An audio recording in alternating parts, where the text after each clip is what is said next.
Hello, welcome back to our channel. നമ്മളിങ്ങനെ കുറച്ച് കാര്യങ്ങൾ ഇങ്ങനെ ചെയ്യണം എന്നിങ്ങനെ ആഗ്രഹിക്കില്ലേ? അതുപോലെ ഞാൻ ആഗ്രഹിച്ച് ചെയ്യുന്നൊരു വീഡിയോ ആട്ടോ ഇത്. അതെ, നമ്മളിങ്ങനെ സ്വപ്നം കാണില്ലേ ഇങ്ങനെ ഇരുന്ന് നമ്മൾ ചെയ്യുന്നതൊക്കെ, അങ്ങനെ ഞാൻ ആഗ്രഹിച്ച് ചെയ്യുന്നൊരു വീഡിയോ ഇത്. വേറൊന്നുമല്ല, നമ്മൾ നമ്മുടെ ലൈഫിൽ കുറച്ച് മൈൽ സ്റ്റോൺസ് ഒക്കെ സെറ്റ് ചെയ്യില്ലേ? അതുപോലെ UK പെട്ടിയും ബാക്കിയത് ഇങ്ങോട്ട് പോരുന്നതിന് മുന്നേ ഞങ്ങൾ ഫസ്റ്റ് ഒരു അച്ചീവ്മെന്റ് അല്ലെങ്കിൽ മൈൽ സ്റ്റോൺ എന്നുള്ള രീതിയിൽ സെറ്റ് ചെയ്ത് വെച്ചിരുന്ന ഒരു കാര്യം ഒരു വർക്ക് സ്പോൺസർഷിപ്പ് കിട്ടുക എന്നുള്ളതായിരുന്നു. അപ്പോൾ എന്തൊക്കെയോ ആരുടെയൊക്കെയോ ഭാഗ്യം കൊണ്ട് അതെന്തായാലും കൈ കിട്ടി കേട്ടോ. അപ്പോൾ ആ സമയത്തൊക്കെ ഇങ്ങനെ അപ്പം നമ്മൾ വീഡിയോസ് ഒക്കെ ചെയ്യണ്ടല്ലോ, അപ്പം ഞാനിങ്ങനെ ഓർക്കുമായിരുന്നു, ഓക്കെ വർക്ക് വിസ കിട്ടി കഴിയുമ്പോൾ നമുക്കിതുപോലെ ഇരുന്ന് ആ ഒരു ജേണി എങ്ങനെയായിരുന്നു എന്നൊക്കെ ഉള്ളത് ഷെയർ ചെയ്യണം എന്നൊക്കെ. അപ്പോൾ ഇന്നത്തെ ഒരു വീഡിയോയിൽ നമ്മൾ ഉദ്ദേശിക്കുന്നത് അതാണ് കേട്ടോ. ഞാനീ പറയുമ്പോൾ ചിലക്കെങ്കിലും ഓർക്കും ഇതെന്താ വലിയ സംഭവമാണോ എന്ന്. പക്ഷെ ഇത് അത്ര വലിയ സംഭവമായിട്ടൊന്നും അല്ല. ആദ്യമായിട്ട് വർക്ക് വിസ കിട്ടുന്നവര് ഇതേ ഫീൽഡ് കിട്ടിയവരുണ്ട്, പല ഫീൽഡിൽ നല്ല രീതിയിൽ കിട്ടിയവരുണ്ട്. പക്ഷെ നമ്മുടെ ഓരോരുത്തരും ഓരോ കഥയാണ്, കഥയല്ലേ. അപ്പൊ നമ്മൾ ആഗ്രഹിച്ച് കിട്ടിയ ഒരു കാര്യം ആണിത്. നന്നായിട്ട് സ്ട്രഗിൾ ചെയ്തു. അപ്പൊ എന്തായാലും ഞങ്ങളുടെ അതിപ്പം ഞാൻ ഈ ഒരു വീഡിയോ ചെയ്യാൻ വേറൊരു കാരണം കൂടെ ഉണ്ട് കേട്ടോ. ഞാനിത് നമ്മുടെ ഈ ഒരു ജേണിക്ക് ഒരു AI വീഡിയോ ആയിട്ട് നമ്മുടെ യൂട്യൂബ് ചാനലിലും ഇൻസ്റ്റയിലും പോസ്റ്റ് ചെയ്തിട്ടുണ്ടായിരുന്നു. അപ്പൊ എൻ്റെ അടുത്ത് കുറെ പേര് ചോദിച്ചു എങ്ങനാ ഇതിലേക്ക് എത്തിയത്, അതിന്റെ ഒരു ടിപ്പ് പറഞ്ഞു കൊടുക്കാവോ എന്നൊക്കെ. കഥയാന്നൊക്കെ പറഞ്ഞു ഒരുപാട് പേര്. ഞങ്ങൾ ഈ ഒരു സെയിം ജേണി ഇത് കാണുമ്പോൾ ഞങ്ങളുടെ കഥ പോലെ തോന്നുന്നുണ്ട് അങ്ങനെയൊക്കെ പറഞ്ഞു. അപ്പം ഇതിനൊരു ടിപ്പൊന്നും പറഞ്ഞു തരാനൊന്നും സത്യമായിട്ടും ഒന്നുമില്ല. നമ്മൾ കണ്ടിന്യൂസ് ആയിട്ട് ട്രൈ ചെയ്തോണ്ടിരിക്കുക, നമ്മൾ ഹാർഡ് വർക്ക് ചെയ്യുക, കിട്ടുന്ന ഓപ്പർച്യൂണിറ്റീസ് യൂസ് ചെയ്യുക, പിന്നെ കുറെയൊക്കെ നമ്മുടെ ഭാഗ്യം, ദൈവാനുഗ്രഹം, ഇതെല്ലാം കൂടെ ഒത്തുവരുമ്പോ ഒരിടത്തും കംഫർട്ടബിൾ ആയിട്ട് നിന്ന് പോകാതിരിക്കുക, അങ്ങനെയൊക്കെയാണ് ചെയ്യാനുള്ളൂ. അല്ലാതെ ഇങ്ങനെ ചെയ്താൽ നിങ്ങൾക്കത് കിട്ടും അങ്ങനെ ഒരു ടിപ്പായിട്ടൊന്നും പറഞ്ഞു തരാനില്ല. പക്ഷെ എന്തായാലും ഞങ്ങളുടെ ഒരു ജേണി എങ്ങനെയായിരുന്നു എന്നുള്ളത് നിങ്ങളുമായിട്ട് ഷെയർ ചെയ്യാം. അപ്പോൾ ഈ ഒരു പാത്തിൽ കൂടെ ഒക്കെ പോകുന്ന കുറെ പേരുണ്ടല്ലോ, കുറച്ച് പേർക്ക് യൂസ്ഫുൾ ആയിരിക്കും എന്ന് വിചാരിക്കണം. നമുക്ക് വീഡിയോയിലോട്ട് പോവാം. 2022 കേട്ടോ നമ്മള് UK വരുന്നത്.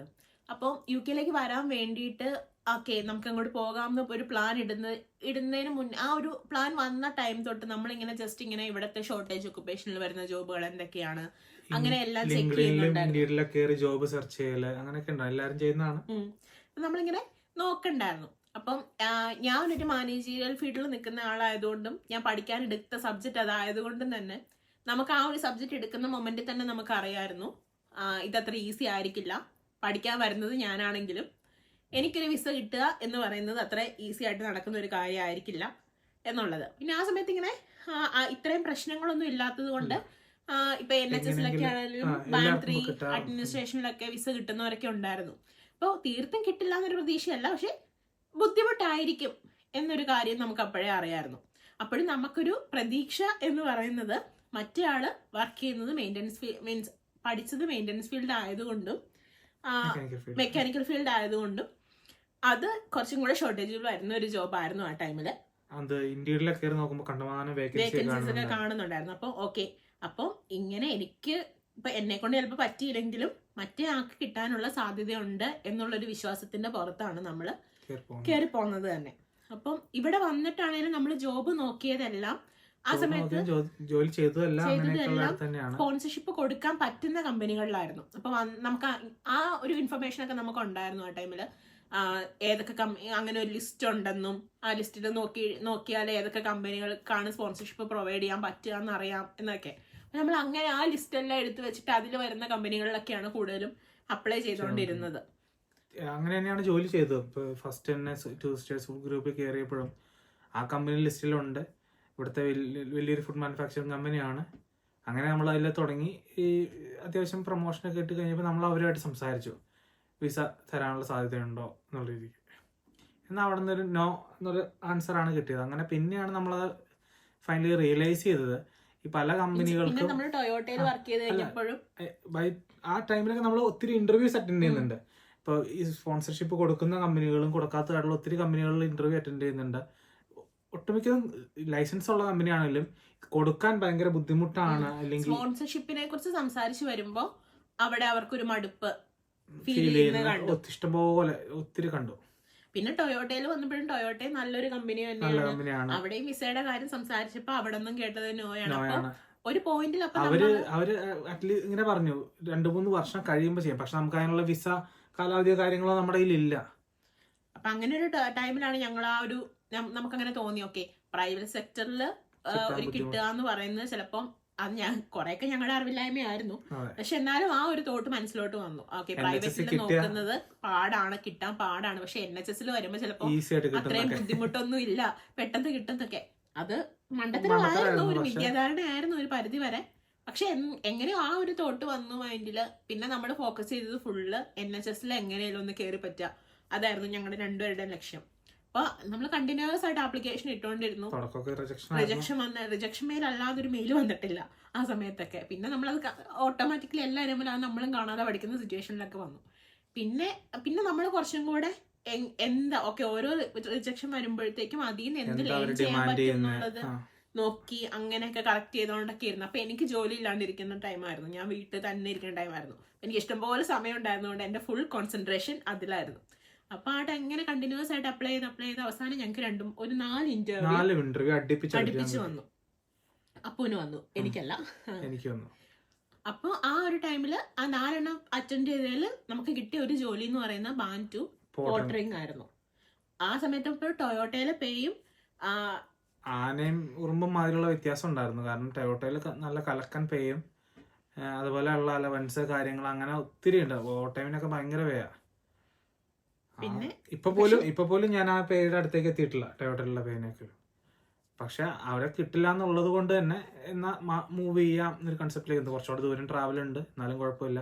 പോർട്ടറിംഗ് ആണ്, കുഴപ്പമില്ല. ഈ ടൊയോട്ടയില് എന്നൊക്കെ അവിടെയുള്ള കൂടെ വർക്ക് ചെയ്യുന്ന കൊളീഗ്സ് ഒക്കെ പറഞ്ഞു, നിനക്ക് വല്ല ഇതിന്റെ വല്ല ആവശ്യമുണ്ടോ, ഇത്രയും നല്ലൊരു പേ ഉള്ള ജോലി കുഴപ്പമൊന്നുമില്ല, ജോലി സുഖമാണ്. പക്ഷെ പേയ്മെന്റ് ഇത്രയും കളഞ്ഞിട്ട് നീ പോണോ, നിനക്ക് മന്ത്ലി സാലറി ഇല്ലെങ്കിൽ ആനുവൽ സാലറി എന്ത് മാറ്റം വരും നീ കണക്കൂട്ടിണ്ടോ എന്നൊക്കെ ഒത്തിരി പേര് ചോദിച്ചു. പിന്നെ എന്തോ നമ്മള് എന്തായാലും ഒരു ഡിസിഷനിൽ നമ്മളവിടെ ജോയിൻ ചെയ്തു.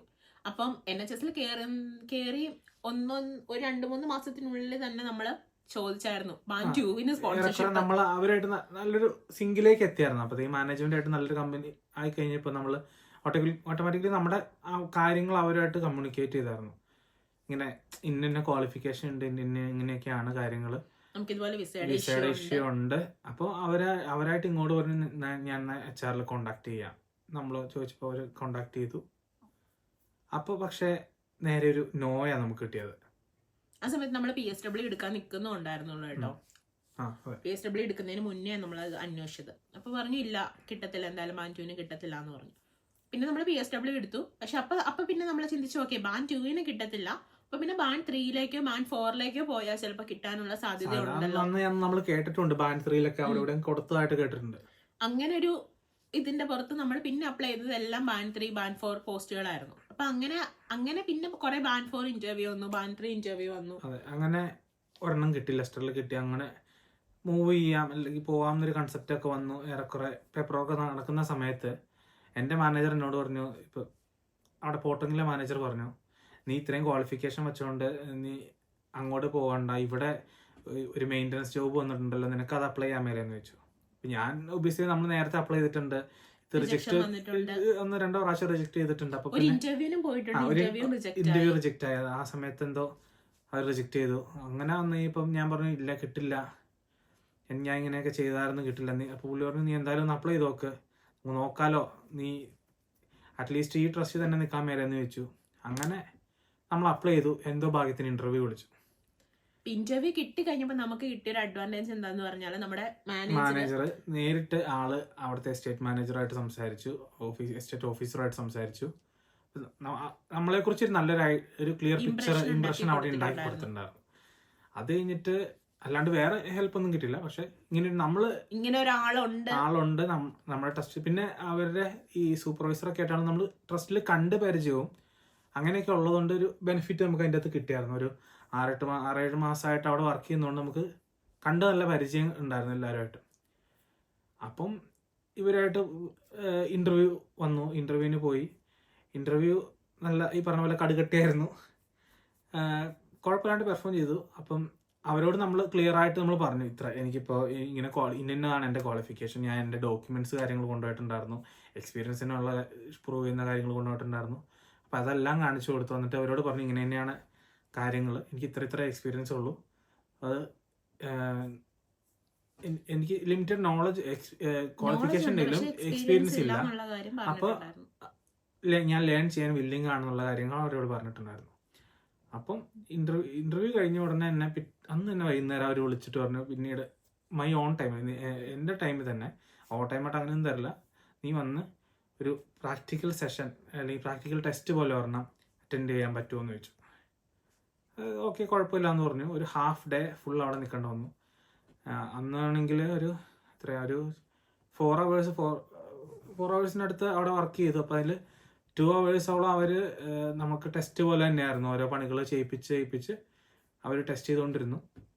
പിന്നെ 2 അവർ വർക്ക് ചെയ്തുകൊണ്ടിരിക്കുന്ന മെയിൻ്റനൻസ് ക്രാഫ്റ്റ് പേഴ്സൻ്റെ കൂടെ നമ്മളെ വിട്ട് അവർ നമ്മളെ മോണിറ്റർ ചെയ്തുകൊണ്ടിരുന്നു, എങ്ങനെയാണ് ഉണ്ടോ പണിയെടുക്കോ കാര്യങ്ങളൊക്കെ നോക്കിക്കൊണ്ടിരുന്നു. എന്നിട്ടാണ് അവർ ഡിസിഷനിലേക്ക് എത്തിയത് എടുക്കാം എന്നുള്ളത്. പിന്നെ ആ ജോലിയിൽ കയറി കഴിഞ്ഞിട്ട് അപ്പൊ അതിപ്പോ ബാൻ 4 ആയല്ലോ. അപ്പൊ പിന്നെ ഓക്കെ, ഞങ്ങൾക്ക് തന്നെ ഒരു കോൺഫിഡൻസ് ആയി, ഇനി വിസ കിട്ടുമായിരിക്കും ഇതിന്റെ കോൺഫിഡൻസ് ആയി. എന്നിട്ട് പിന്നെ നമ്മൾ നേരത്തെ ബാൻ 2 ഇരുന്ന് HR-നോട് സംസാരിച്ചു. അപ്പൊ അവർ നമ്മളോട് ഡയറക്റ്റ് കമ്മ്യൂണിക്കേഷൻ നടത്തിയായിരുന്നു. അപ്പൊ ആ ഒരു മെയിലിൽ തന്നെ നമ്മൾ റിപ്ലൈ ആയിട്ട് ചോദിച്ചു, ഓക്കെ നമ്മുടെ ഇപ്പോഴത്തെ പൊസിഷൻ ഇതാണ്, അപ്പൊ ഇതിന് നിങ്ങൾക്ക് സ്പോൺസർഷിപ്പ് തരാം, എസ്പെഷ്യലി ഇന്ത്യക്കാരിയാണ്, അപ്പൊ നമുക്ക് ഹെൽപ്പ് ചെയ്യായിരിക്കും. എന്നിട്ട് നമ്മൾ നോക്കി ഇതിന് കിട്ടുമായിരിക്കുമോ എന്നുള്ള രീതിയിൽ നമ്മൾ അയച്ചു. പക്ഷെ അതിനും സ്ട്രേറ്റ് അവേ ഒരു നോ വന്നു. അപ്പൊ അവര് പറഞ്ഞത് മാത്രല്ല, അവർ ക്ലിയർ ആയിട്ട് പറഞ്ഞു, അന്ന് ക്രൈറ്റീരിയ 38,000 മീറ്റ് ചെയ്യില്ല ജോബ് റോളില്, അതുകൊണ്ട് തരാൻ പറ്റില്ല. ഇത് ഷോർട്ടേജ് ഒക്കുപേഷനിൽ ഒന്നും വരുന്ന ജോബ് അല്ല എന്നവർ പറഞ്ഞു. ഓക്കെ, അവിടെ നിന്ന് ഒരു നോ കിട്ടി. അപ്പോഴാണ് പിന്നെ നമ്മൾ ഇരുന്നിട്ട് UKVയുടെ സൈറ്റിലൊക്കെ പോയി ഈ സ്റ്റേറ്റ്മെന്റ് ഓഫ് ചേഞ്ചസ്, ജോബ് കോഡുകൾ, അങ്ങനെയുള്ള കാര്യങ്ങളെ കുറിച്ചെല്ലാം ഒന്ന് പഠിക്കാനായിട്ട് തുടങ്ങിയത്. പിന്നെ നമ്മളിങ്ങനെ കുറച്ച് സോളിസിറ്റേഴ്സിനൊക്കെ വിളിച്ച് നോക്കിയായിരുന്നു. പക്ഷെ അവിടെ നിന്നും അവരെല്ലാവരും പറഞ്ഞത് ആ ഒരു ജോബ് കോഡ് ആ ഒരു ടൈറ്റിൽ ഇല്ലെന്നുണ്ടെങ്കിൽ കിട്ടത്തില്ല. പിന്നെ അവർ കുറെ എക്സാമ്പിളുകളൊക്കെ പറഞ്ഞു, ഇങ്ങനെ വിസ റിജക്റ്റ് ആയതിന്റെയൊക്കെ ആ ഒരു അത് ക്ലിയർ ആയിട്ട് ഞാൻ പറയണില്ല.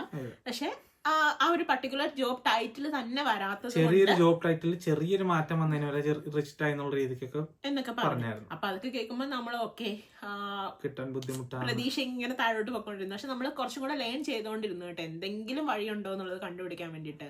എന്നിട്ട് പിന്നെ നമ്മൾ എന്താ ചെയ്തതെന്ന് വെച്ചാൽ UKVയുടെ ഹെൽപ്പ് ലൈൻ നമ്പർ ഉണ്ടല്ലോ, അതിൽ കോണ്ടാക്ട് ചെയ്തു. ആ സമയത്ത് ഞങ്ങൾ ഇതുവരെ 3 തവണ അവരെ വിളിച്ച് സംസാരിച്ചിട്ടുണ്ട്. അതിലാകെപ്പാടെ ആ ഫസ്റ്റത്തെ ടൈമിൽ മാത്രമാണ് നമുക്കൊരു പോസിറ്റീവായിട്ട് നമുക്ക് വേണ്ട കാര്യങ്ങളെല്ലാം ക്ലിയർ ആയിട്ട് അറിയാൻ പറ്റിയത്.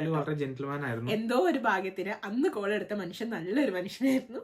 അങ്ങനെ ഞങ്ങൾ ക്ലിയർ ആയിട്ട് പറഞ്ഞു തന്നു, നമുക്ക് ഈ ജോബ് ടൈറ്റിൽ നോക്കി കഴിഞ്ഞാൽ അങ്ങനെ ഒരു ജോബ് ടൈറ്റിൽ ഉണ്ടാവണമെന്നില്ല. കാരണം ജോബ് ടൈറ്റിൽ ഈ ഓർഗനൈസേഷൻ വെച്ച് മാറിക്കൊണ്ടിരിക്കുന്നത് കൊണ്ട് നിങ്ങളുടെ ജോബ് റോള് മാച്ച് ചെയ്ത് വരുന്ന ഒരു ജോബ് ടൈറ്റിൽ അല്ലെങ്കിൽ അതിൽ മതി. നമ്മുടെ ജോബ് ഡിസ്ക്രിപ്ഷൻ അവർ ആ ഓരോ ജോബിന് കുറച്ച് ഡിസ്ക്രിപ്ഷനും കാര്യങ്ങളും പറഞ്ഞിട്ടുണ്ടായിരിക്കുമല്ലോ, അത് തമ്മിൽ മാച്ച് ആയാൽ മതി, ജോബ് ടൈറ്റിൽ അല്ല മാച്ച് ചെയ്യേണ്ടതെന്നുള്ള രീതിയിൽ അവർ നമുക്ക് ഇൻഫർമേഷൻ തന്നു. ഓക്കെ, അപ്പൊ പിന്നെ അങ്ങനെ എന്തെങ്കിലും മാച്ച് ആവുന്നത് ഷോർട്ടേജ് ഒക്കുപേഷൻ ലിസ്റ്റിൽ ഉണ്ടോ എന്ന് നോക്കാന്നുള്ളത്. ഈ പറഞ്ഞ പോലെ 2-3 ജോബ് ഉണ്ടായിരുന്നു. നമ്മുടെ ജോബ് മാച്ച് ചെയ്യാൻ പറ്റുന്ന 2-3 ഐറ്റംസ് നമുക്ക് അവിടെ ഉണ്ടായിരുന്നു. അപ്പൊ അത് നമ്മളെല്ലാം നോട്ട് ചെയ്ത് വെച്ചു. എന്നിട്ട് പിന്നെ നമ്മൾ ഒന്നും കൂടെ നമ്മുടെ HR ആയിട്ട് കോൺടാക്ട് ചെയ്തു. പക്ഷെ ആ തവണ നമ്മൾ HR ആയിട്ട് ഡയറക്റ്റ് കോൺടാക്ട് ചെയ്തില്ല, മാനേജർ പിന്നെ കോണ്ടാക്ട് ചെയ്തത് HR ബിസിനസ് പാർട്ട്ണർ ത്രൂ, അങ്ങനെ കോണ്ടാക്ട് ചെയ്തു. അങ്ങനെ കോണ്ടാക്ട് ചെയ്തപ്പോൾ നമുക്ക് വളരെയധികം അഡ്വാൻറ്റേജ് കിട്ടി. നമുക്കൊരു സ്ട്രൈറ്റ് അവേ നോ കിട്ടാതെ ഇവർ കോണ്ടാക്ട് ചെയ്യുമ്പോൾ ഓക്കെ ഡിപ്പാർട്ട്മെന്റിന് ഇന്നയാളെ വേണം, അപ്പൊ അതിനു വേണ്ടിയാണ് അവർ എന്ത് ചെയ്യാൻ പറ്റും നമുക്കെന്നുള്ള രീതിയിൽ വന്നു. അത് കഴിഞ്ഞ് നമുക്കൊരു മീറ്റിംഗ് അവർ അറേഞ്ച് ചെയ്തു. നമുക്ക് ടോട്ടലി ഒരു 5-6 മീറ്റിംഗ് ഉണ്ടായി. അതിൽ ഫസ്റ്റ് മീറ്റിംഗ് HR-ഉം മാനേജറും പിന്നെ നമ്മളും അപ്പുമായിട്ടാണ്. HR ബിസിനസ് പാർട്ട്ണറും നമ്മുടെ മാനേജറും ഞാനുമായിട്ട്. പക്ഷെ അതിനു മുന്നേ ഞങ്ങൾ നന്നായിട്ട് വർക്ക് ചെയ്തായിരുന്നു കേട്ടോ. നമ്മളൊരു കെട്ട് പേപ്പറൊക്കെ ആയിട്ടാ പോയത്. നമ്മളിങ്ങനെ സ്ലൈഡൊക്കെ ഉണ്ടാക്കി നമ്മളൊരു പ്രസന്റേഷന് പോയില്ലേ, ആ ഒരു മോഡിലാണ് ഞങ്ങൾ പോയത്. പ്രോപ്പർ പ്രിപ്പയർഡ് ഇന്ന ജോബ് ടൈറ്റിലുകളുണ്ട്, അതിന്റെ എല്ലാം ജോബ് ഡിസ്ക്രിപ്ഷൻ ഇതാണ്, നമ്മുടെ ജോബ് ഡിസ്ക്രിപ്ഷൻ ഇതാണ്, ഇവരിങ്ങനെയാണ് റിപ്ലൈ തന്നത്, കാര്യങ്ങളൊക്കെ പറഞ്ഞ് ഫുൾ ഡീറ്റെയിൽസ് ഇവർക്ക് നമ്മൾ കൊടുത്തു. ഇവര് ദെൻ HR സീനിയർ ആയിട്ടുള്ള ആൾക്കാരെ അതുപോലെ റിക്രൂട്ട്മെന്റ് ടീം അവരാണ് ഈ വിസയുടെ കാര്യങ്ങളൊക്കെ സോർട്ട് ചെയ്യുന്നത്. അവരുമായിട്ട് കോണ്ടാക്ട് ചെയ്ത് എന്നിട്ട് പിന്നെ ഒരു മീറ്റിംഗ് വിളിച്ചു. അതിലാണ് ഇപ്പൊ നമുക്ക് കിട്ടിയ വേറൊരു അഡ്വാൻറ്റേജ് എന്താന്ന് വെച്ചാൽ ആ ഒരു ഡിപ്പാർട്ട്മെന്റിൽ ഇവര് ഹാൻഡിൽ ചെയ്യുന്ന ഫസ്റ്റ് വിസ കേസ് നമ്മുടെ നമ്മുടെ ആ ഒരു റീസെന്റ് ടൈമില് വേറെ ആർക്കും അവിടെ വിസയുടെ ആവശ്യമില്ല. അപ്പം ഇവർക്കിത് പുതിയൊരു കേസായിരുന്നു. HR-നും അതെ, നമ്മുടെ ഡിപ്പാർട്ട്മെന്റിലെ HR-നും അതെ, നമ്മുടെ മാനേജർക്കും അതെ, ഇതൊരു ഫസ്റ്റ് കേസായിരുന്നു. അപ്പൊ നമ്മൾ ഇന്ന ഇതെല്ലാം ഇങ്ങനെ ഒരു പ്രസന്റേഷൻ മോഡിൽ കൊടുത്തു കഴിഞ്ഞപ്പോൾ അവർക്കും കുറച്ചും കൂടെ കാര്യങ്ങൾ ഈസി ആയി. അപ്പൊ അവരും HR-ന്റെ അടുത്ത് ഓക്കെ ഇത് ഇന്നതുപോലെയൊക്കെയാണല്ലോ, അപ്പൊ എന്തുകൊണ്ട് കൊടുത്തുകൂടാ, അങ്ങനെ ഒരു ടോക്കിലേക്ക് എത്തിക്കാനായിട്ട് അത്രയും നമ്മൾ പ്രിപ്പയർ ചെയ്തത് കൊണ്ട് ഗുണമുണ്ടായി. അത് പിന്നെ അവർ ഞങ്ങളോട് പറഞ്ഞു കേട്ടോ, നിങ്ങൾ ഇത്രയും വർക്ക് ചെയ്തുകൊണ്ട് അവർക്ക് അത്രയും വർക്കിംഗ് ഈസി ആയി കിട്ടി എന്നുള്ളവർ ഓപ്പൺ ആയിട്ട് പറഞ്ഞു. പിന്നെ അവര് തിരിച്ചടുത്ത മീറ്റിങ്ങിൽ വന്നപ്പോൾ അവർ പറഞ്ഞു ഓക്കെ തരാം, പക്ഷെ കുറച്ചധികം പ്രശ്നങ്ങളുണ്ട്. ഇപ്പം എന്താ പറയാ, ഡിപ്പെൻഡന്റ് വിസയിലാണ്. ഇപ്പൊ കറന്റ് നമുക്ക് ഡിസംബർ വരെയുള്ള വിസ ഉള്ളത് കൊണ്ട് ഇപ്പൊ തരാൻ പറ്റില്ല. നമുക്ക് ഈ ഒരു ഡിസിഷൻ വരുന്നത് ഒരു 1 year 1.5 year മുന്നേ ആണല്ലേ, 1 വർഷത്തിന് മുകളിലായി നമുക്ക് തരാമെന്നൊരു പ്രോമിസ് നമുക്ക് കിട്ടിയിട്ട്. തരാമെന്നൊരു പ്രോമിസിന്റെ മീറ്റിംഗ് കാര്യങ്ങൾ നടന്നുകൊണ്ടിരിക്കുന്ന സമയത്ത് നമ്മള് വേറെ 2 ജോബ് അപ്ലൈ ചെയ്ത് കിട്ടിയായിരുന്നു. ഷെഫീൽഡിലും നമ്മൾ അതിന്റെ വീഡിയോ ഒക്കെ ഇട്ടായിരുന്നു, കാർഡിഫിലും കിട്ടിയായിരുന്നു. ആ സമയത്ത് ബാൻഡ് 5 ആയതുകൊണ്ട് നമ്മളിത് ഈ സാധനങ്ങൾ അവർക്ക് ഇതിന്റെ ഓഫർ ലെറ്റർ ഇവർക്ക് കാണിച്ചു കൊടുത്ത് അങ്ങനെയുള്ള ഒരു പ്രഷർ നമുക്ക് ചെയ്യാൻ പറ്റിയായിരുന്നു. അപ്പൊ അങ്ങനെ ഇത് ഇപ്പൊ ഇവര് ഓട്ടോമാറ്റിക്കലി നമുക്കൊരു പ്രോമിസ് തരും, വിസ തരാം, സെപ്റ്റംബറിൽ വിസ തരാം എന്നുള്ള രീതിയിൽ അവര് പറഞ്ഞെന്തോ നമ്മുടെ റിസ്ക് കാറ്റഗറിയിലേക്ക് വരില്ല 3 മാസം അങ്ങനെ ഒരു ഇതുണ്ടല്ലോ. നമ്മുടെ വിസ തീരുന്നതിന് 3 മാസം മുന്നേ ആണ് അവർക്ക് നമ്മളെ കൺസിഡർ ചെയ്യാനായിട്ട് പറ്റുള്ളൂ. അപ്പം അങ്ങനെ ഒരു കണ്ടീഷനിലേക്ക് വരട്ടെ. അപ്പൊ ഞങ്ങളുടെ വിസ തീരുന്നത് ഡിസംബറിലാണ്. അപ്പൊ ഓട്ടോമാറ്റിക്കലി സെപ്റ്റംബർ ഒക്കെ കഴിഞ്ഞിട്ട് നിങ്ങളെ കൺസിഡർ ചെയ്യാം, തരാം എന്നൊക്കെയുള്ള രീതിയിൽ ഞങ്ങള് ശാന്തമായി സമാധാനമായി ഓക്കെ എല്ലാം സെറ്റാണ്, പ്രശ്നമൊന്നുമില്ല എന്നുള്ള രീതിയിൽ പോവാം. അപ്പോഴും ഇങ്ങനെ ഇവിടെ ഇങ്ങനെ കാര്യങ്ങളൊക്കെ നടക്കണ്ട കേട്ടോ. പിന്നെ 2-3 മാസം കഴിഞ്ഞിട്ട് നമ്മൾ സേഫ് ആണല്ലോ, നമുക്ക് വിസ കിട്ടുമല്ലോ, നമ്മൾ ഭയങ്കര ഹാപ്പിയാണ്, ഒരു പ്രശ്നമില്ല. ഇതെല്ലാം പോയി കഴിഞ്ഞിട്ട് ജൂലൈ 1 അതിന് മുന്നേ ഇതുപോലെ ടോക്ക് എല്ലാം നടക്കുന്നുണ്ട്, റൂള് മാറാൻ പോകുന്നുണ്ട്, അങ്ങനെ എല്ലാം പറയുന്നുണ്ട്, വൈറ്റ് പേപ്പർ പോളിസി വരുന്നുണ്ട്, റൂള് ചേഞ്ച് വരും, എല്ലാം വരുന്നുണ്ട്. പക്ഷെ നമ്മളെപ്പോഴും നമ്മുടെ മൈൻഡ് എന്താ, ഓക്കെ നമുക്ക് വിസ കിട്ടി, ഇതൊന്നും നമ്മളെ ബാധിക്കില്ല, ആ ഒരു കണ്ടീഷനിലാണ് നമ്മൾ കിടക്കുന്നത്.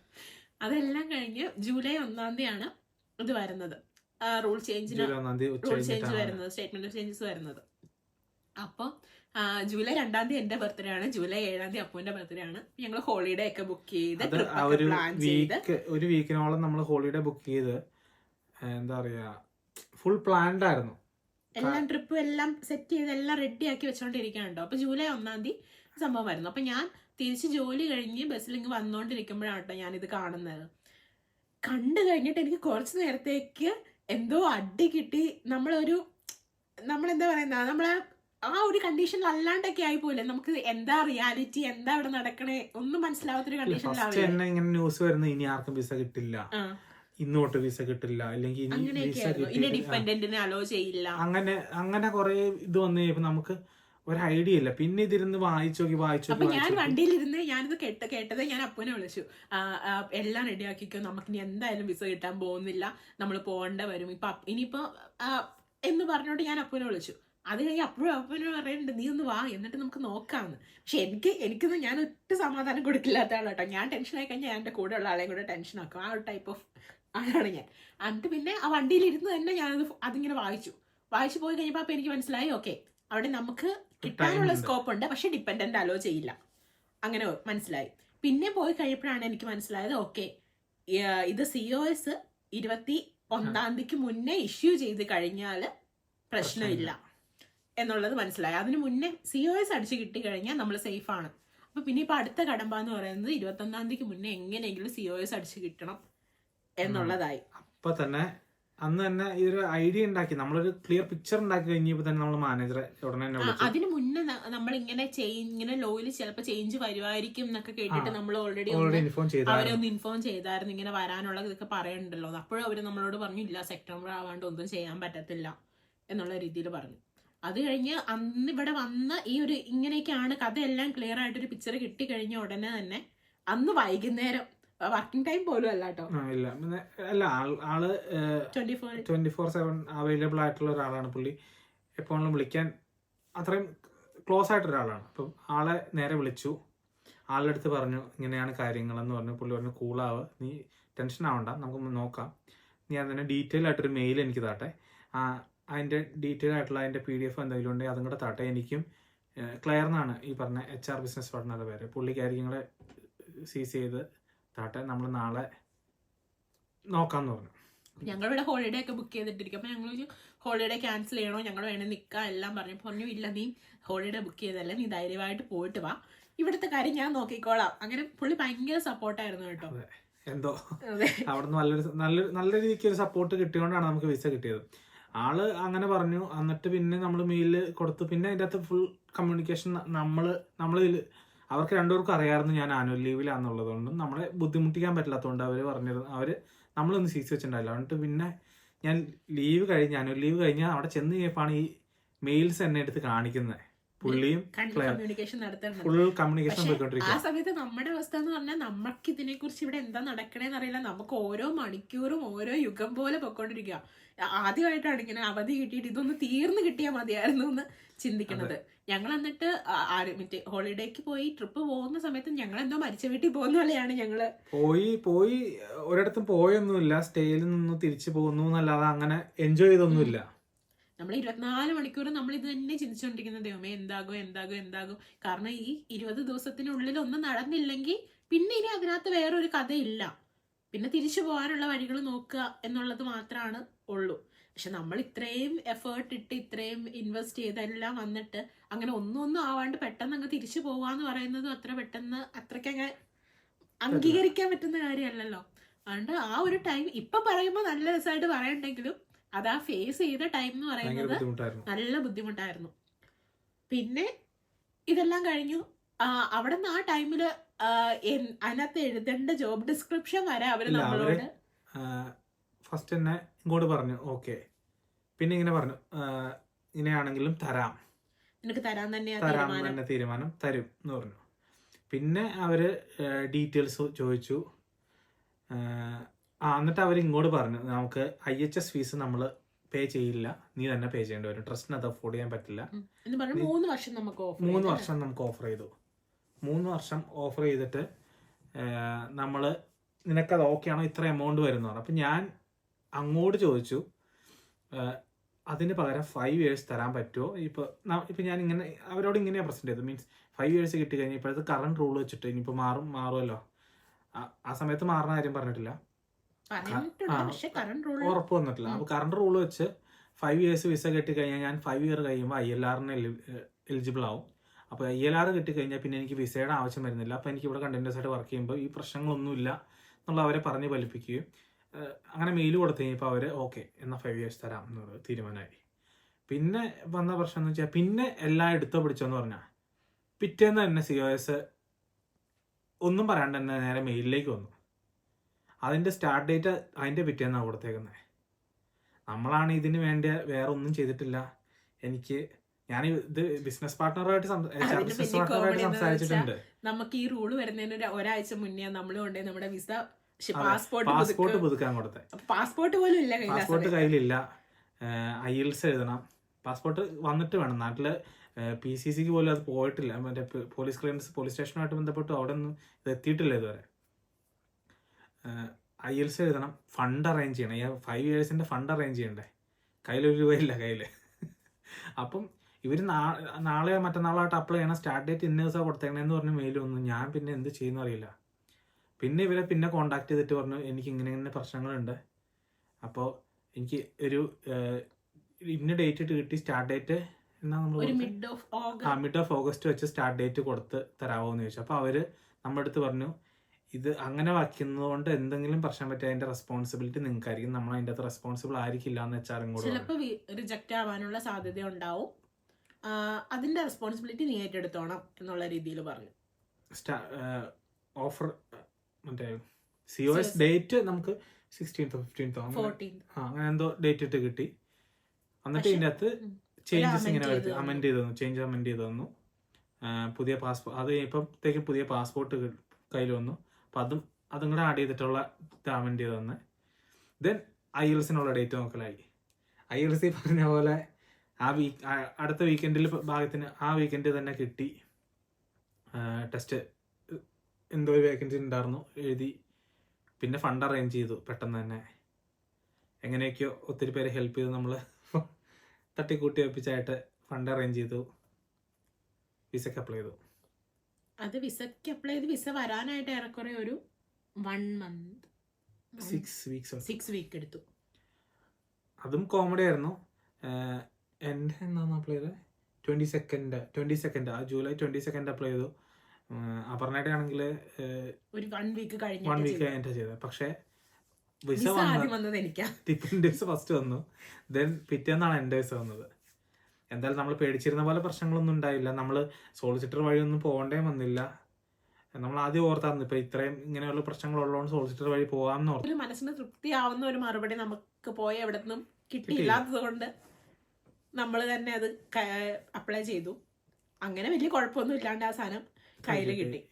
അപ്പം ഇത് ഈ ഒരു ജേണി കൂടെ പോണ ഒരാളാണെങ്കിൽ എന്തായാലും നോക്കേണ്ട ഒരു കാര്യം, നമ്മള് എന്തെങ്കിലും ഒരു നോ കേൾക്കുമ്പോഴത്തേക്ക് നമ്മള് ഇട്ടിട്ട് പോവാണ്ട് എന്താ പിന്നെ അതിനകത്ത് ഉള്ളത് എന്നുള്ളത് നമ്മൾ ശരിക്കും ട്രൈ ചെയ്യണം. ഒരുപാട് നമ്മൾ വർക്ക് ചെയ്യണം അതിന്റെ പുറകില്. ഇങ്ങനെ വേണ്ടിയിട്ട് ഞാൻ എത്ര മീറ്റിംഗ് പോയി, ഒരു 7-8 മീറ്റിങ്ങുകൾ ഞാൻ, എൻ്റെ മാനേജർ ഒറ്റയ്ക്കുള്ള മീറ്റിങ്ങുകൾ ഒത്തിരി പോയി. പുള്ളിയായിട്ട് പല പ്രാവശ്യം കമ്മ്യൂണിക്കേഷൻ മീറ്റിങ്ങിനും പോയി, പുള്ളിനെ ഓഫീസിൽ നിന്ന് വിളിച്ചുകൊണ്ടെന്ന് മീറ്റിങ്ങിനും പോയി, പല പ്രാവശ്യം കാര്യങ്ങൾ സംസാരിച്ച് ഇതിന്റെ പുറകെ നമ്മൾ ഇങ്ങനെ കൗണ്ട്ലെസ് ടൈംസ് ഇതിന്റെ പുറകെ നടന്നിട്ടാണ് നമുക്ക് ഇങ്ങനെ ഒരു കിട്ടിയത്. പിന്നെ മാക്സിമം നമ്മൾ നോക്കുക, നമ്മൾ ചെയ്യേണ്ട കാര്യം നമ്മൾ തന്നെ നോക്കുക, നമ്മൾ തന്നെ വർക്ക് ചെയ്യുക. കാരണം ഈ കരയുന്ന കുഞ്ഞിനെ പാലുള്ളൂ എന്നൊക്കെ പറയുന്ന പോലെ നമ്മുടെ ആവശ്യമാണ്. നമ്മൾ എത്രത്തോളം വർക്ക് ചെയ്യുന്നു എന്നുള്ളതിനെ ബേസ് ചെയ്തുകൊണ്ടിരിക്കും.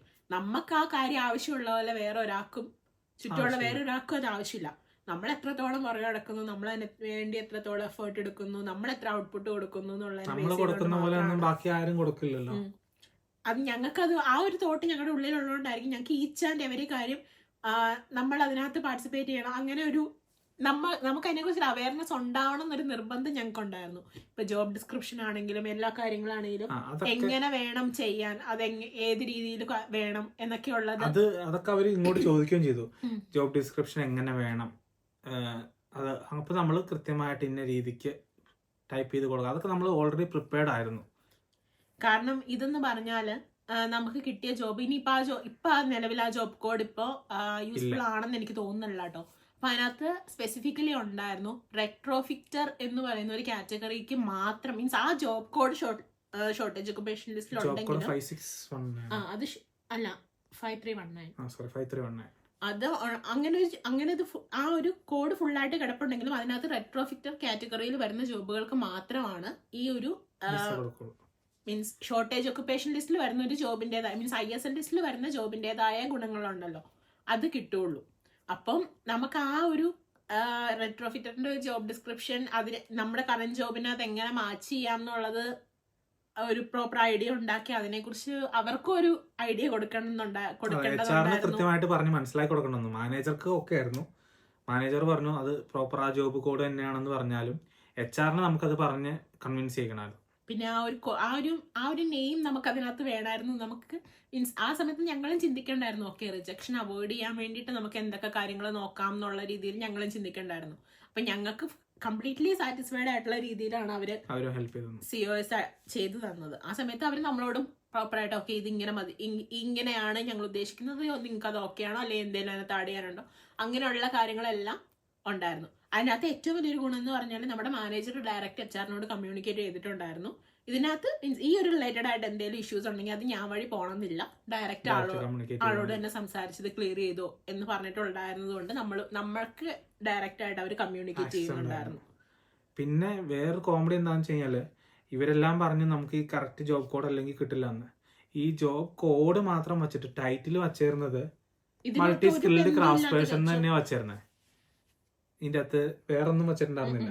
പിന്നെ അതിന്റെ ജോബ് ഡിസ്ക്രിപ്ഷൻ മാത്രം ബാക്കിയായിരുന്നു. ജോബ് ടൈറ്റിൽ സെപ്പറേറ്റ് ആയിരുന്നു.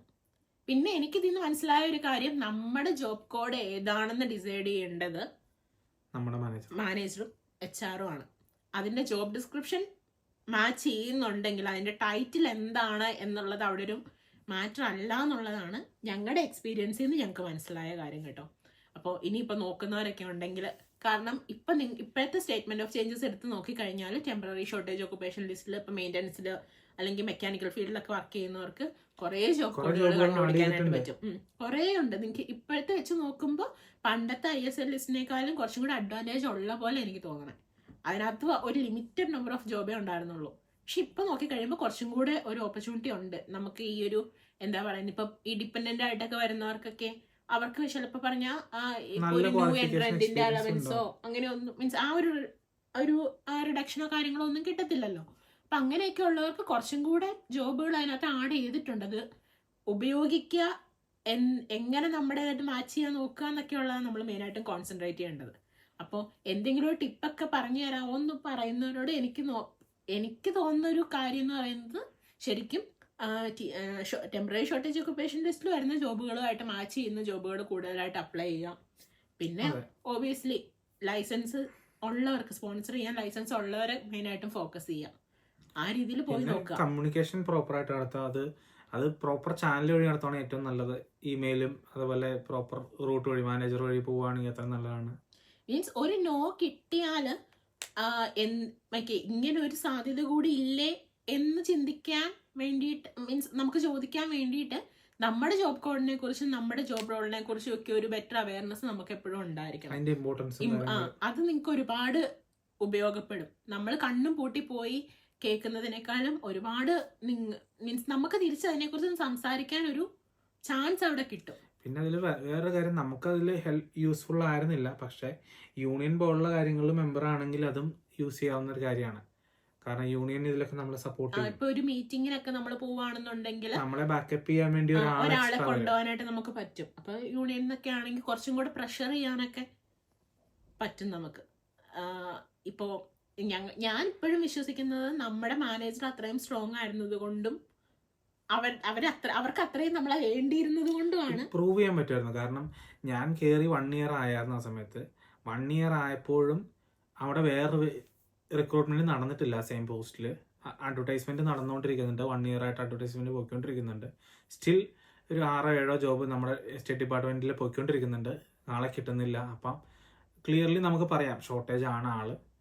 ആള് പോയാൽ കിട്ടാൻ വേറെ ആളില്ല എന്നുള്ളൊരു സിറ്റുവേഷൻ ഉള്ളത് കൊണ്ടും നമുക്കത് വളരെ യൂസ്ഫുൾ ആയി. ഇതൊക്കെയാണ് ഞങ്ങളുടെ ഈ ജേർണിയെ കുറിച്ച് ഒരു കാര്യം കൂടെ പറയാനുണ്ടായി. മറ്റേ നമ്മുടെ കൂടെയുള്ള കൊളീഗ്സും നമ്മൾ അത്യാവശ്യം നല്ല രീതിക്ക് ഹെൽപ്പ് ചെയ്തു. എന്ന് വെച്ച് കഴിഞ്ഞാൽ ഇവരൊക്കെ പോയി മാനേജറായിട്ട് സംസാരിക്കാൻ അവരെ പേഴ്സണലി പോയി സംസാരിച്ചു. മീൻസ് ഇങ്ങനെയൊരു സിറ്റുവേഷനാണ്, അവനെ ഹെൽപ്പ് ചെയ്തേ പറ്റുള്ളൂ എന്നുള്ള രീതിക്ക് സംസാരിച്ചു. അതും ഭയങ്കരമായിട്ട് ഹെൽപ്ഫുള്ളായി. അതിപ്പോ ഈ പറഞ്ഞ പോലെയായിരുന്നു. ഒരു തവണ പുള്ളി പറഞ്ഞില്ലേ, ആരെ കണ്ടാലും അവന്റെ കാര്യം എന്തായി എന്ന് ചോദിക്കാം. ഹോൾ ഡിപ്പാർട്ട്മെന്റിൽ ഒരു ടോക്കായി. എന്ന് വെച്ച് കഴിഞ്ഞാല് ഇങ്ങനെ ഒരാൾ പോകേണ്ട വരുവാണ്, അല്ലെങ്കിൽ നാട്ടിലേക്ക് തിരിച്ചു പോകേണ്ട വരുവാണെന്നൊരു പിക്ചർ ആയി കഴിഞ്ഞപ്പോ എല്ലാവർക്കും എന്തുകൊണ്ടോ അവരെല്ലാരും കൂടെ ചിലപ്പോ ഇത്രയും 1 year ആയിട്ട് ഒരാളെ പോലും എടുത്തിട്ടില്ല, പിന്നെ ഉള്ള ഒരാളെയും കൂടെ ലൂസ് ചെയ്യാനുള്ള പ്രശ്നം കൊണ്ടായിരിക്കും. എന്തായാലും അങ്ങനെ കിട്ടി. ഇതൊക്കെയാണ് ഞങ്ങളുടെ ഒരു എക്സ്പീരിയൻസ് ഷെയർ ചെയ്യാനുള്ളത്.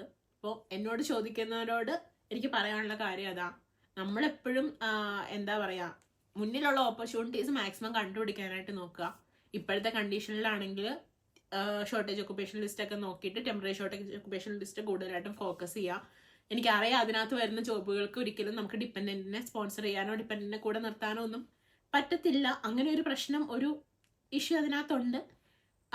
പിന്നെ നല്ലൊരു മീൻസ് അതിനകത്ത് അങ്ങനെ ഒരു പ്രശ്നമൊന്നുമില്ല. നമ്മൾ സാലറി ക്രൈറ്റീരിയ മീറ്റ് ചെയ്യുന്നുണ്ടെങ്കിൽ പിന്നെ അതിനകത്ത് വേറെ ഇഷ്യൂവും കാര്യങ്ങളും ഒന്നും ഇല്ലല്ലോ. അപ്പൊ കൂടുതലായിട്ട് നമുക്ക് സ്പോൺസർ ചെയ്യാൻ പറ്റുന്ന ആൾക്കാരെ വെച്ച് ഫോക്കസ് ചെയ്ത് പോവാം. പിന്നെ NHSലൊക്കെ കയറുന്നവരാണെങ്കിൽ നമ്മളോടിപ്പം ഈ മെയിൻ്റനൻസ് റിലേറ്റഡ് ആയിട്ടൊക്കെ എങ്ങനെ ജോബ് കിട്ടും എന്നൊക്കെ ചോദിക്കുന്നവരോട് പറയാറുണ്ട്, കിട്ടുന്ന ഓപ്പർച്യൂണിറ്റി ഉപയോഗിക്കുക. അത് ബാൻ 2 ആയിക്കോട്ടെ, ബാൻ 3 ആയിക്കോട്ടെ. പ്രത്യേകിച്ച് ഇപ്പോഴത്തെ കണ്ടീഷനിലൊക്കെ ഒരു ജോബ് കിട്ടുക എന്ന് പറയുന്നത് നല്ല പാടാണ്. കാരണം കൂടുതലും വേക്കൻസികൾ വിളിക്കുന്നതെല്ലാം ഇന്റേണലി ആണ്. ഈവൻ ബാൻ 2 വരെ ഇന്റേണൽ വേക്കൻസികൾ വിളിക്കുന്നുണ്ട്. അപ്പോൾ എന്തെങ്കിലുമൊക്കെ ഇപ്പോൾ നമ്പർ ഓഫ് വേക്കൻസീസ് കുറഞ്ഞു വരിക. അപ്പോൾ ഒരു മീൻസ് ഒരു ടിപ്പ് പോലെ പറയാനാണെങ്കിൽ നമ്മളിപ്പോൾ പഠിക്കാനൊക്കെ ആയിട്ട് ഇവിടെ വന്ന് നിൽക്കുന്ന സമയത്ത് വോളണ്ടറി ആയിട്ടോ അല്ലെങ്കിൽ ബാങ്കോ അങ്ങനെയൊക്കെ ആയിട്ട് NHS വർക്ക് ചെയ്യുന്നുണ്ടെങ്കിൽ, നമ്മളിപ്പോൾ വോളണ്ടറി ഒക്കെ ആയിട്ട് വർക്ക് ചെയ്യുന്നുണ്ടെങ്കിൽ നമുക്ക് ഓട്ടോമാറ്റിക്കലി ഇന്റേണൽ ആപ്ലിക്കേഷൻസ് ഒക്കെ വിളിക്കുന്ന സമയത്താണേലും അപ്ലൈ ചെയ്യാം. അതുപോലെ ബാങ്ക് ജോബ് എന്തെങ്കിലും എടുക്കണമെങ്കിൽ അങ്ങനെയാണേലും ഇന്റേണൽ ആപ്ലിക്കേഷൻസ് വിളിക്കുന്ന സമയത്ത് നമുക്ക് അപ്ലൈ ചെയ്യാനായിട്ട് കണക്ഷൻസ് ഉണ്ടായി കിട്ടും. അതാണ് ഏറ്റവും യൂസ്ഫുൾ ആവുന്നൊരു കാര്യം. അങ്ങനെയൊക്കെ നോക്കി കഴിയുമ്പോൾ നമുക്ക് പറ്റും, കിട്ടും. ട്രൈ ചെയ്തുകൊണ്ടിരിക്കുക, ഒരിക്കലും വിട്ട് കളയാണ്ടിരിക്കുക. പിന്നെ ഈ പറഞ്ഞ പോലെ തന്നെ നമ്മുടെ പൊസിഷൻ, നമ്മുടെ ജോബ് റോള്, നമുക്ക് എന്തൊക്കെ ഓപ്പർച്യൂണിറ്റീസ് ഉണ്ട്, ഇങ്ങനെയുള്ള കാര്യങ്ങളെക്കുറിച്ചൊക്കെ വേറെ ഒരാളെ ഡിപ്പെൻഡ് ചെയ്യാണ്ട് നമ്മൾ തന്നെ സ്റ്റഡി ചെയ്യുക. കാരണം ഇത്രയും സോഴ്സുകളും എല്ലാം നമ്മുടെ മുന്നിൽ തന്നെ ഉണ്ടല്ലോ. വേറൊരാളുടെ അടുത്ത് പോയി ഉപദേശങ്ങൾ സ്വീകരിക്കുന്നതിന് മുന്നേ നമ്മളായിട്ടൊന്ന് സ്റ്റഡി ചെയ്യുക, എന്നിട്ട് വേറൊരാളുടെ നമുക്കാണ് ഏറ്റവും കൂടുതൽ അറിയാവുന്നത്.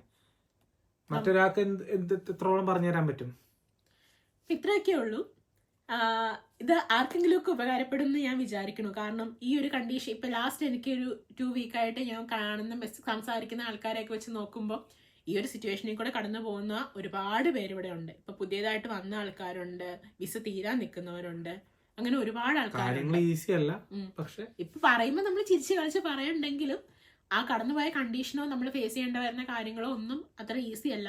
പിന്നെ തോറ്റു കൊടുക്കാണ്ടിരിക്കുക, കണ്ടിന്യൂസ് ആയിട്ട് ട്രൈ ചെയ്തുകൊണ്ടിരിക്കുക. അപ്പം അത്രയൊക്കെ ഉള്ളൂ. എല്ലാവർക്കും ഓൾ ദി ബെസ്റ്റ്. അപ്പോൾ വീഡിയോ ഇഷ്ടപ്പെട്ടിട്ടുണ്ടെങ്കിൽ നമ്മുടെ ചാനൽ സബ്സ്ക്രൈബ് ചെയ്യുക, ഷെയർ ചെയ്യുക, ലൈക്ക് ചെയ്യുക. അപ്പോൾ അത്രയൊക്കെ ഉള്ളൂ. അടുത്തൊരു വീഡിയോ ആയിട്ട് കാണുന്നത് വരെ ബൈ.